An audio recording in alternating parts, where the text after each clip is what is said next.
नमस्कार, आप देख रहे हैं सत्य हिंदी पर रात 8 बजे का न्यूज बुलेटिन और मैं हूं आपके साथ निकिता। बुलेटिन की शुरुआत करेंगे, लेकिन उससे पहले एक नजर 5 बड़ी खबरों की हेडलाइंस पर। राम मंदिर चंदा विवाद पर अयोध्या के सांसद बोले, यह सिर्फ घोटाला नहीं बल्कि डकैती है। मुख्यमंत्री वीडी सतीशन ने आरएसएस के प्रोग्राम में शामिल होने पर की वाइस चांसलरों की आलोचना। एक्साइज कांस्टेबल परीक्षा से पहले पटना में बवाल, ट्रेनें रोकी, पथराव के बाद लाठीचार्ज। पीएम मोदी और फ्रांस के राष्ट्रपति मैक्रोन ने नीस में भारत इनोवेट्स का उद्घाटन किया।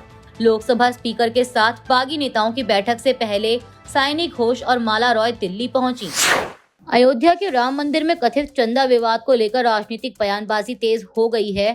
फैजाबाद से सांसद अवधेश प्रसाद ने इस मामले को देश का सबसे बड़ा घोटाला बताते हुए कहा कि यह सिर्फ घोटाला नहीं बल्कि श्रद्धालुओं की आस्था से जुड़ी डकैती है। उन्होंने कहा कि देश भर से लाखों श्रद्धालु रामलला के दर्शन के लिए आते हैं और मंदिर में चढ़ावा चढ़ाते हैं, इसलिए मामले की निष्पक्ष जांच जरूरी है। अवधेश प्रसाद ने मौजूदा राम जन्मभूमि ट्रस्ट को निलंबित करने और सुप्रीम कोर्ट की निगरानी में नई समिति गठित करने की भी मांग की। इस बीच उत्तर प्रदेश की सरकार ने कथित चंदा विवाद की जांच के लिए 3 सदस्यीय एसआईटी का गठन किया है। बताया जा रहा है कि राम जन्मभूमि तीर्थ क्षेत्र ट्रस्ट के अनुरोध पर यह जांच शुरू की गई है। केरल में आरएसएस के प्रोग्राम में 3 वाइस चांसलरों की मौजूदगी को लेकर नया विवाद खड़ा हो गया है। मुख्यमंत्री वीडी सतीशन ने इस पर कड़ी आपत्ति जताते हुए कहा कि यह यूनिवर्सिटीज की गरिमा और केरल की शैक्षिक परंपरा के खिलाफ है। उन्होंने कहा कि आरएसएस प्रमुख मोहन भागवत के प्रोग्राम में केरल यूनिवर्सिटी के डॉक्टर मोहनन कुन्नुमल, मलयालम यूनिवर्सिटी के डॉक्टर सीआर प्रसाद और महात्मा गांधी यूनिवर्सिटी के डॉक्टर मावुथु दुरई पांडी की भागीदारी एक गंभीर चूक है। सतीशन ने तीनों वाइस चांसलरों से सार्वजनिक माफी मांगने की भी मांग की। इस बीच सीपीएम ने आरोप लगाया कि कुछ विश्वविद्यालयों में संघ परिवार से जुड़े लोगों की नियुक्तियां की गई हैं। हालांकि सतीशन ने कहा कि ऐसी नियुक्तियों की प्रक्रिया पिछली सरकार के समय शुरू हुई थी। उन्होंने स्पष्ट किया कि यूडीएफ सरकार इन नियुक्तियों और पूरे मामले की कानूनी जांच करेगी और आवश्यक कदम उठाएगी। बिहार एक्साइज कांस्टेबल भर्ती परीक्षा के लिए जा रहे अभ्यर्थियों के पटना में पाटलिपुत्र स्टेशन पर रविवार को हंगामे से हिंसा भड़क उठी। बड़ी संख्या में छात्र स्टेशन पर पहुंच गए, जिससे अफरा तफरी का माहौल बन गया। ट्रेनों की कमी और कुछ ट्रेनों के देरी से चलने से नाराज अभ्यर्थियों ने ट्रेनें रोक दी, इमरजेंसी चेन खींच दी और पत्थरबाजी की। स्थिति बिगड़ने पर पुलिस को हल्का लाठीचार्ज कर भीड़ को हटाना पड़ा। प्रशासन के अनुसार करीब 200 से 250 छात्र ट्रेन को जाने नहीं दे रहे थे। इस दौरान कुछ पुलिस कर्मियों को भी चोटें आईं। रेलवे का कहना है कि परीक्षा के लिए पहले से 16 स्पेशल ट्रेनों का इंतजाम किया गया था, लेकिन कई अभ्यर्थी नियमित ट्रेनों से ही सफर करना चाहते थे। रेलवे और पुलिस ने घटना की जांच शुरू कर दी है। सीसीटीवी फुटेज खंगाले जा रहे हैं और पत्थरबाजी व तोड़फोड़ में शामिल लोगों के खिलाफ कार्रवाई की जाएगी। फिलहाल स्टेशन पर स्थिति सामान्य बताई जा रही है। प्रधानमंत्री नरेंद्र मोदी और फ्रांस के राष्ट्रपति इमैनुअल मैक्रोन ने रविवार को फ्रांस के नीस शहर में भारत इनोवेट्स 2026 सम्मेलन का संयुक्त रूप से उद्घाटन किया। 3 दिन तक चलने वाले इस कार्यक्रम में भारत, फ्रांस और कई अन्य देशों के स्टार्टअप, इनोवेटर और निवेशक शामिल हो रहे हैं। उद्घाटन समारोह में प्रधानमंत्री मोदी ने फ्रांस और भारत के संबंधों को विश्वास, नवाचार और साझा विजन पर आधारित साझेदारी बताया। उन्होंने कहा कि इनोवेशन भारत के डीएनए में है और भारत अब केवल तकनीक अपनाने वाला नहीं बल्कि दुनिया को तकनीक देने वाला देश बन रहा है। पीएम मोदी ने कहा कि भारत का लक्ष्य ऐसी तकनीक विकसित करना है जो भरोसेमंद, समावेशी और मानव केंद्रित हो। उन्होंने एआई फॉर ऑल को भारत के आर्टिफिशियल इंटेलिजेंस विजन का आधार बताया। प्रधानमंत्री ने कहा कि देश में 2 लाख से अधिक स्टार्टअप काम कर रहे हैं और वैश्विक अर्थव्यवस्था में योगदान दे रहे हैं। फ्रांस यात्रा के बाद मोदी स्लोवाकिया भी जाएंगे, जहां किसी भारतीय प्रधानमंत्री की यह पहली यात्रा होगी। पश्चिम बंगाल में टीएमसी के भीतर जारी सियासी संकट के बीच बागी सांसद साइनी घोष और माला रॉय रविवार को दिल्ली पहुंची। दिल्ली एयरपोर्ट पर रॉय और घोष दोनों ने मीडिया से बात करने से इनकार कर दिया। साइनी घोष ने कहा कि मैं अपने निर्वाचन क्षेत्र के लोगों को जवाब दूंगी, आपको नहीं। बता दें कि दोनों सांसद सोमवार को लोकसभा स्पीकर ओम बिरला से मिलकर खुद को असली टीएमसी संसदीय समूह के रूप में मान्यता देने का दावा पेश कर सकती हैं। बागी खेमे का दावा है कि उसे टीएमसी के 28 लोकसभा सांसदों में से 20 का समर्थन हासिल है। वहीं वरिष्ठ नेता सुदीप बंदोपाध्याय के भी बागी गुट में शामिल होने की खबरों ने पार्टी की चिंता बढ़ा दी है। टीएमसी नेतृत्व ने बागियों के दावे को खारिज करते हुए कहा है कि दल बदल विरोधी कानून के तहत संसद में अलग संसदीय समूह बनाने का कोई कानूनी प्रावधान नहीं है। पार्टी ने बागी नेताओं से अपनी सीटों से इस्तीफा देने की भी मांग की। फारस की खाड़ी क्षेत्र में हुए अमेरिकी हमले में 3 भारतीय नाविकों की मौत के बाद अमेरिकी विदेश मंत्री मार्को रूबियो के बयान पर भारत में तीखी प्रतिक्रियाएं देखने को मिल रही हैं। इसी कड़ी में लोकसभा में नेता प्रतिपक्ष राहुल गांधी ने भी एक्स पर लिखा कि अमेरिकी हमलों में 3 भारतीय नाविकों की हत्या के चंद दिन बाद न अफसोस न माफी, उल्टा अमेरिका ने आदेश देना जारी रखा है। राहुल गांधी ने लिखा कि उनके शब्द पढ़िए, अमेरिकी सेना के आदेश तुरंत माने, कोई उल्लंघन बर्दाश्त नहीं किया जाएगा। नेता प्रतिपक्ष ने कहा कि एक आजाद देश इस तरह की भाषा कभी नहीं सहेगा, लेकिन हमारे कॉम्प्रोमाइज्ड पीएम चुप, एक आज्ञाकारी नौकर की तरह सुनते हैं और आदेश मान लेते हैं। कॉम्प्रोमाइज्ड पीएम देश के सम्मान की रक्षा नहीं करेगा, क्योंकि जो देश का अपमान करते हैं वो उन्हीं के वश में है। राष्ट्रीय स्वयंसेवक संघ यानी आरएसएस प्रमुख मोहन भागवत ने पाकिस्तान के साथ बातचीत को लेकर संघ के सर कार्यवाह दत्तात्रेय होसबोले के बयान का बचाव किया, जिन्होंने पाकिस्तान के साथ बातचीत के दरवाजे खुले रखने की वकालत की थी। मोहन भागवत ने स्पष्ट किया कि होसबोले की टिप्पणी पाकिस्तान की सरकार नहीं बल्कि वहां के लोगों के संदर्भ में थी। उन्होंने कहा कि लेकिन पाकिस्तान में बहुत से लोग ऐसे हैं जो मानते हैं कि भारत का बंटवारा गलत था और वहां कई पत्रकार आरएसएस और उसके काम की तारीफ करते हैं। वहां ऐसे लोगों की एक अलग सोच है जो पाकिस्तान विरोधी हैं और 2 राष्ट्र सिद्धांत के खिलाफ हैं। उनका कहना है कि साथ रहना बेहतर था।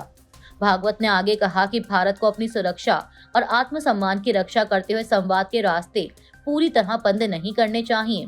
भविष्य में अगर भारत पाकिस्तान को पूरी तरह हरा देता है तो उसे वहां के लोगों को भारत में शामिल करना होगा या उन्हें वहां शांति से रहने देना होगा, और इन दोनों ही स्थितियों के लिए बातचीत के दरवाजे खुले रखने की जरूरत है। आरएसएस प्रमुख ने कहा कि हम हिटलर जैसे नहीं हैं, यह हमारा स्वभाव या हमारा तरीका नहीं है, इसीलिए हमें कुछ दरवाजे खुले रखने की जरूरत है। हालांकि उन्होंने साफ किया कि विदेश नीति के मामलों में आरएसएस की कोई अलग नीति नहीं है और संगठन पाकिस्तान सहित सभी अंतर्राष्ट्रीय मुद्दों पर केंद्र सरकार के रुख के साथ खड़ा है। पेपर लीक के मुद्दे पर कॉकरोच जनता पार्टी सोमवार 15 जून को जयपुर के शहीद स्मारक पर प्रोटेस्ट करने की तैयारी में है। इस प्रोटेस्ट में पार्टी के संस्थापक अभिजीत तिपके भी शामिल होंगे। हालांकि जयपुर पुलिस ने फिलहाल शहीद स्मारक पर धरना प्रदर्शन की अनुमति नहीं दी है। डीसीपी दक्षिण राजर्षि राज वर्मा ने कहा कि कानून व्यवस्था और अन्य जरूरी शर्तों के पूरी तरह स्पष्ट न होने के कारण अनुमति नहीं दी गई। उन्होंने यह भी कहा कि यदि आयोजक पार्किंग और अन्य शर्तों का पालन सुनिश्चित करते हैं तो अनुमति पर दोबारा विचार किया जा सकता है। वहीं पार्टी के राजस्थान समन्वयक शशि मीणा का कहना है कि प्रदर्शन शहीद स्मारक पर ही किया जाएगा और इसमें करीब 500 लोगों के शामिल होने की उम्मीद है। अभिजीत तिपके ने सोशल मीडिया पर युवाओं से प्रदर्शन में शामिल होने की अपील करते हुए केंद्रीय शिक्षा मंत्री धर्मेंद्र प्रधान के इस्तीफे की मांग की है। इस बीच कांग्रेस भी 17 जून से पेपर लीक के मुद्दे पर देशव्यापी आंदोलन शुरू करने जा रही है, जिसकी शुरुआत राहुल गांधी की मौजूदगी में राजस्थान के कोटा से होगी। ब्रिटेन ने रूस के शैडो फ्लीट से जुड़े एक तेल टैंकर को रोककर बड़ी कार्रवाई की है। ब्रिटेन के प्रधानमंत्री कीयर स्टारमर ने बताया कि रविवार तड़के इंग्लिश चैनल में यह अभियान चलाया गया। करीब 6 घंटे तक चले ऑपरेशन में royal marine commando, national crime agency के अधिकारी और रॉयल एयरफोर्स शामिल रहे। अधिकारियों ने जहाज पर चढ़कर उसे अपने नियंत्रण में लिया। रक्षा मंत्रालय ने एक बयान में कहा कि स्मेटोस नामक इस जहाज को इंग्लैंड के दक्षिणी तट के पास निगरानी में रखा जाएगा और जांच अभी जारी रहेगी।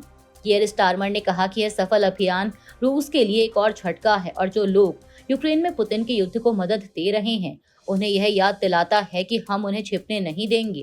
वहीं रक्षा मंत्री डैन जार्विस ने कहा कि यूक्रेन में संघर्ष को जारी रखने के लिए रूस अपने शैडो फ्लीट पर निर्भर है और हमारी यह कार्रवाई पुतिन के गैर कानूनी युद्ध को झटका देती है। ब्रिटेन के रक्षा मंत्रालय के अनुसार रूस का शैडो फ्लीट 700 टैंकरों का एक बेड़ा है। यह प्रतिबंधित रूसी तेल का लगभग 75% ट्रांसपोर्ट करता है। ब्रिटेन अब तक 500 से अधिक जहाजों पर प्रतिबंध लगा चुका है। पश्चिम बंगाल में टीएमसी के अंदर जारी सियासी संकट के बीच पार्टी प्रमुख ममता बनर्जी की मुश्किलें बढ़ती नजर आ रही हैं। बागी सांसद काकोली घोष के बेटे वैद्यनाथ ने उन्हें और अन्य टीएमसी नेताओं को कानूनी नोटिस भेजा है।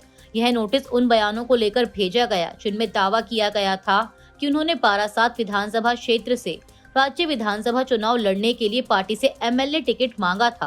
काकोली घोष के बेटे ने रविवार सुबह टीएमसी सांसद महुआ मोइत्रा पर झूठा दावा करने का आरोप लगाया कि उनकी मां काकोली घोष उनके लिए एमएलए टिकट के लिए गिड़गिड़ा रही थी। एक पोस्ट में वैद्यनाथ ने लिखा कि 100% झूठ। मतभेदों को राजनीतिक रूप से सुलझाया जाना चाहिए, न कि निजी लोगों और परिवार के सदस्यों को विवाद में घसीटकर।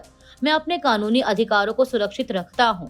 नोटिस में महुआ मोइत्रा, कल्याण बनर्जी, सौगत रॉय और सोनाली गुहा के नाम भी शामिल हैं। नोटिस में नेताओं से 15 दिनों के भीतर कथित झूठे और मान हानिकारक बयान वापस लेने, सार्वजनिक स्पष्टीकरण देने और माफी मांगने की मांग की गई है। फिलहाल ममता बनर्जी और अन्य नेताओं की ओर से इस पर कोई प्रतिक्रिया नहीं आई है। खाड़ी क्षेत्र में अमेरिकी सैन्य कार्रवाई के दौरान 3 भारतीय नाविकों की मौत का मुद्दा भारत की राजनीति में गरमाया हुआ है। विदेश मंत्री एस जयशंकर ने अमेरिकी विदेश मंत्री मार्को रूबियो से बात कर इस घटना पर भारत का कड़ा विरोध दर्ज कराया और कहा कि कमर्शियल जहाजों पर ऐसे घातक हमले उचित नहीं हैं। इसके जवाब में अमेरिका ने कहा कि होर्मुज जलडमरू मध्य में सभी कमर्शियल जहाजों को अमेरिकी सेना के निर्देशों का पालन करना होगा और उसकी नाकेबंदी का उल्लंघन बर्दाश्त नहीं किया जाएगा। इस बीच विपक्ष ने प्रधानमंत्री मोदी की चुप्पी पर सवाल उठाए हैं। कांग्रेस नेता राहुल गांधी ने भी आरोप लगाया कि सरकार अमेरिकी हमले में मारे गए भारतीयों के मुद्दे पर खुलकर नहीं बोल रही। अब इस बीच सभी की नजरें फ्रांस में होने वाले G7 शिखर सम्मेलन पर टिकी हैं, जहां प्रधानमंत्री मोदी और अमेरिकी राष्ट्रपति डोनाल्ड ट्रंप की मुलाकात होने की संभावना है। माना जा रहा है कि इस दौरान दोनों देशों के बीच व्यापार और भारतीय नाविकों की मौत का मुद्दा भी उठ सकता है। अभी के लिए इस बुलेटिन में सिर्फ इतना ही। देश दुनिया की तमाम बड़ी खबरें देखने के लिए जुड़े रहिए सत्य हिंदी के साथ। नमस्कार।